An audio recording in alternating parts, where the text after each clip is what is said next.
안녕하세요. 요리하는 도시농부 박선영입니다. 오늘은 텃밭에 나왔는데요. 10년 동안 이 텃밭에서 기른 작물들에 대한 기술과 노하우를 알려드리고자 합니다. 그럼 어떤 작물들이 있는지 한번 보러 가볼까요?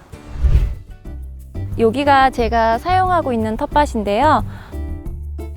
텃밭을 처음에 시작하시면 가장 많이 키우는 작물 중 하나가 쌈채소인데요. 오늘 그 쌈채소에 대해서 조금 보여드리도록 할게요. 쌈채소는 여러분이 생각하시는 것보다 자라는 속도가 굉장히 빨라요. 그래서 일주일에 한 번 이상 정도 수확을 하실 수 있기 때문에 처음에 키우실 때 너무 많은 쌈채소를 키우시게 되면 수확량이 많아서 이웃에 나눠주고도 너무 많은 양이 남기 때문에 좀 곤란하실 수가 있어요. 그래서 처음에 쌈채소를 키우실 때는 씨앗을 파종하시거나 모종을 정식하실 때 또는 수확하는 시기들을 고려해서 키우시면 좋을 것 같아요. 주로 쌈으로 많이 드실 때는요, 그냥 이런 청상추라든지 적상추가 부드러워서 드시기가 좋고요. 저 같은 경우는 뭐 샌드위치라든지 샐러드를 먹을 때는 좀 아삭한 식감이 살아있는 이런 로메인 같은 채소를 좀 주로 키우고 있어요. 제가 좋아하는 채소 중에 하나가 당근인데요. 지금 이렇게 보시는 것처럼 잎이 길쭉하면서 뾰족뾰족하게 올라오는 게 당근 잎이에요. 텃밭에는 지금 주황 당근을 심었는데요. 특유의 아삭한 식감과 향이 좋아서 주로 주황 당근이나 자색 당근을 키우는 편인데요. 당근 같은 경우는 굉장히 종류가 많아요. 저희가 일반적으로 주황 당근을 많이 알고 계신데요. 회 같은 경우는 흰색이라든지 블랙, 그 다음에 빨강, 이렇게 다양한 당근을 키울 수가 있는데요. 당근 씨앗이 쌀 한 톨보다도 조금 작아요. 당근 씨앗 같은 경우 이렇게 색깔에 따라서 맛과 향이 다른 것을 갖고 있어서 되게 재미있는 작물 중에 하나예요. 저는 당근을 키울 때 처음에 씨앗을 파종할 때 줄뿌림을 하거나 일정한 간격을 둬서 전뿌림을 하고 있어요.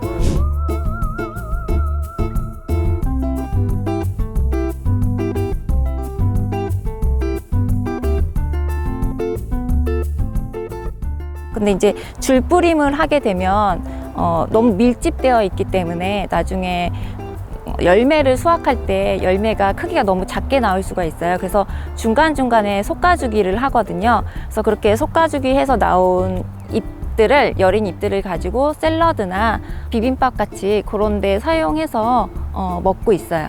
그래서 당근이나 비트같이 이런 작물들을 키울 때 한 가지 팁을 말씀드리면, 특히 이제 줄뿌림을 하셨을 때 간격이 좁으면 나중에 열매의 크기가 잘 맺지 않을 수 있으니까 일정한 간격을 두고 솎아주기를 해주시면 알맞은 크기의 열매를 수확하실 수가 있어요.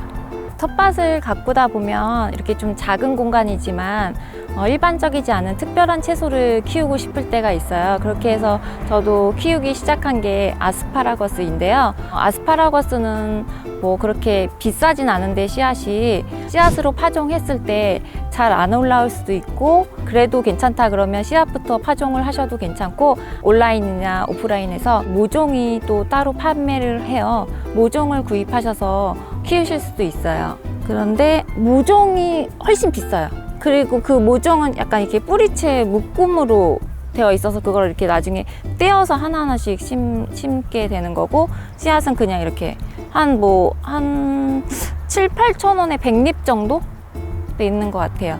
그 정도 있으니까 훨씬 저렴하죠, 씨앗으로 하면. 근데 씨앗으로 파종하게 되면 파종한 이후에 3, 4년부터 수확해서 드실 수 있는데, 그때부터 아스파라거스 특유의 그 향이라든지 맛이 살아있기 때문에 제대로 드시려면 3, 4년 정도부터 드실 수가 있고요. 그렇지 않으면 그냥 여리여리할 때 이렇게 여리한 줄기 부분까지도 드실 수가 있기는 해요. 그래서 저는 일명 그냥 기다림의 채소라고 부르기도 하는데요. 그래서 3, 4년 정도의 긴 시간을 인내심을 가지고 키워보시길 바랍니다. 네, 지금 앞에 있는 작물은 양파인데요. 지금 보시면 저는 정양파를 키우고 있고요. 지금이 양파 수확 시기예요. 그래서 양파 수확 시기는 알 수 있는 방법은 양파의 대가 이렇게 쓰러졌을 때, 이때가 양파를 수확할 수 있는 적기예요.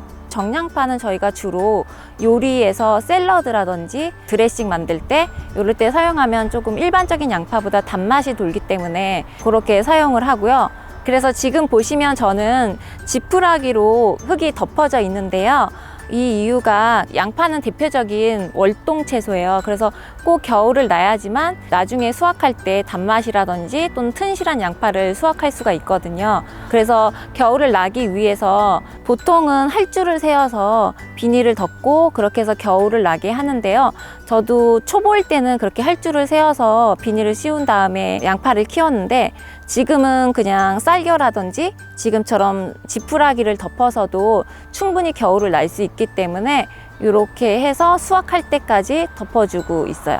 양파는 씨앗부터 시작하면 모종이 되기까지 60일 정도의 시간이 걸리는데요. 여린 싹일 때는 좀 병충해에 약하기 때문에 쉽게 죽을 수가 있어요. 그래서 저는 주로 모종부터 시작을 해요. 그러면 한 11월 이쯤 이제 김장배추 수확하고 나면 그 자리에다가 이제 모종을 정식을 하는데요.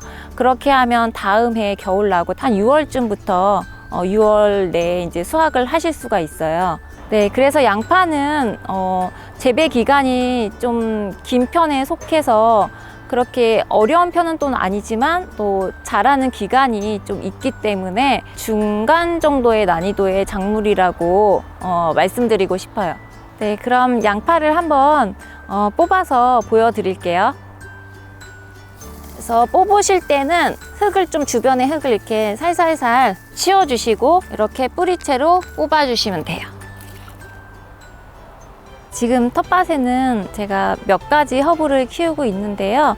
지금 보시면 이쪽에 있는 건 로즈마리, 이건 바질, 이건 라벤더, 그 다음에 이거는 애플민트 이렇게 키우고 있어요. 그래서 텃밭에서 채소뿐만 아니라 다양한 허브를 이렇게 키우실 수가 있는데요. 로즈마리 같은 경우는 저희가 주로 요리할 때 뭐 생선이라든지 또는 뭐 고기라든지 이런 거에 좀 잡냄새를 제거할 때 많이 이용하거나 심신의 안정이 필요할 때 티로 말려서 티로 드시면 좋고요. 바질 같은 경우는 샐러드라든지 뭐 빵에 발라 먹는 페스토 이런 거를 만들 할 때 사용하시면 좋고요. 라벤더는 주로 저는 꽃 같은 경우는 이렇게 잘라서 말려갖고 건조해서 저희가 방향제 그런 효과를 내실 수가 있고요. 또는 또 차로도 드실 수 있고요. 그 다음에 애플민트 같은 경우 지금 여름이니까 이렇게 더울 때 음료를 이용한 그런 다양한 메뉴를 만드실 수 있고 또는 샐러드를 할 때 같이 곁들여 주시면 약간 청량감을 주실 수가 있어요. 허브는 키우시다 보면 1년생인 애가 있고 그 다음에 이제 다년생인 허브가 있어요. 그래서 지금 제가 텃밭에 키우고 있는 바질 같은 경우는 1년생이에요. 그래서 매년 봄에 씨앗으로 시작하시면 뭐 한두 달 정도면 이제 싹이 올라오기 시작해서 여름쯤 됐을 때부터 수확이 가능하시고요. 그러니까 모종은 잎이 달려있는 상태이기 때문에 그때부터 정식할 때부터 조금씩 수확해서 드실 수가 있어요. 그 다음에 지금 제가 텃밭에 키우고 있는 거는 애플민트인데요.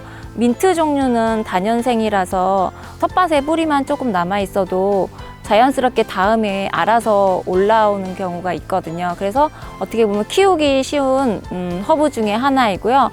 활용도가 굉장히 높아요. 민트 자체가 약간 청량감이 있기 때문에 저 같은 경우 살짝 건조하거나 또는 생잎으로 이렇게 조격을 할 때라든지 목욕을 할 때 그 좀 사용하시면 좋고요. 티로 마실 수 있고 그 다음에 뭐 다양한 요리에 활용하실 수가 있어서 굉장히 활용도가 높은 허브 중에 하나예요. 그러면 애플민트를 수확해서 한번 가져가 보도록 할게요. 그 애플민트나 이렇게 허브 같은 경우 수확하실 때는 잎이 바로 위에 있는 이런 줄기 부분을 잘라주시면 좋아요. 그리고 되도록이면 너무 작은 잎은 자르지 않고 남겨두시는 게 더 큰 잎을 수확하실 수가 있어요. 지금 보시는 작물은 비트인데요. 자세히 보시면 이렇게 잎이 붉은색을 띠는 거는 적비트이고요. 그러니까 레드비트이고요. 그다음에 이렇게 그냥 푸른색을 띠는 거는 아래쪽을 자세히 보시면 노란 비트예요. 그래서 이렇게 줄기색으로 어떤 비트인지 아실 수 있고요.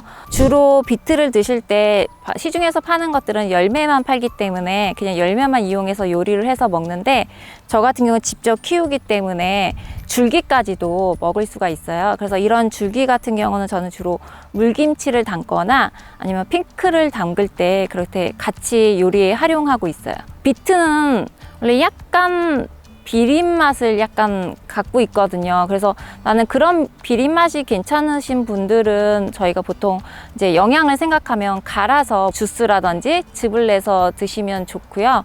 아니면 좀 이런 비린 맛이라든지 특유의 향이 좀 싫으시다 그러면 저 같은 경우는 오븐에 굽거나 아니면 볶아서 먹거나 쪄서 드실 수도 있어요.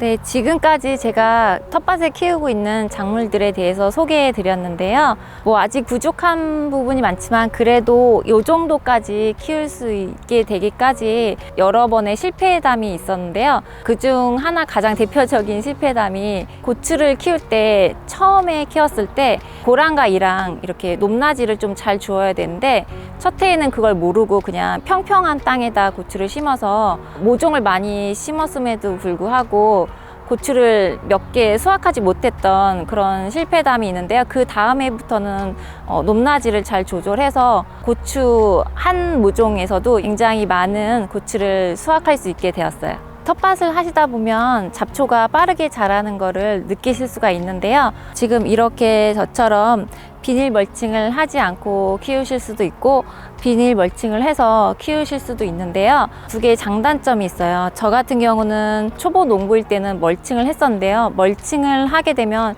잡초가 자라는 속도가 굉장히 느린 반면에 토양에는 공기라든지 수분이 잘 이동하지 않기 때문에 오히려 토양에는 좋지 않아요. 그래서 저 같은 경우는 그런 환경적인 부분까지 생각해서 비닐 멀칭을 하지 않고 키우고 있는데요.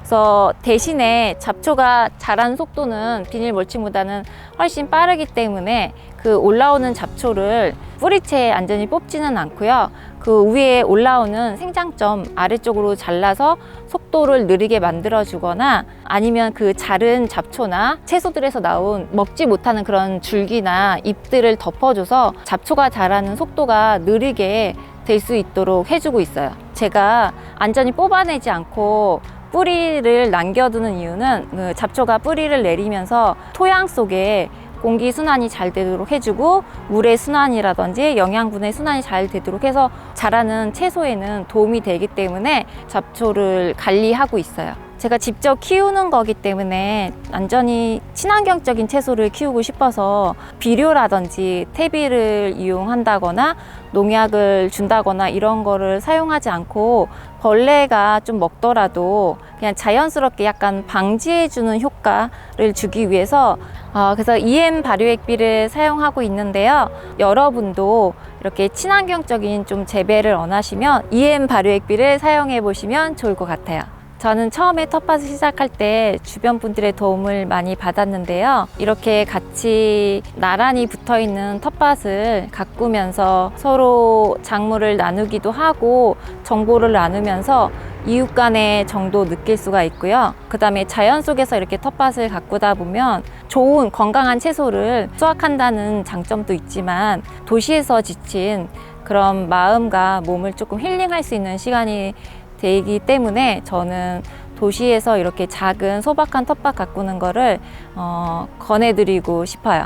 다음 시간에는 제철 채소를 이용한 요리를 알려드리도록 하겠습니다. 군포시 도서관 좋아요, 구독 많이 부탁드립니다.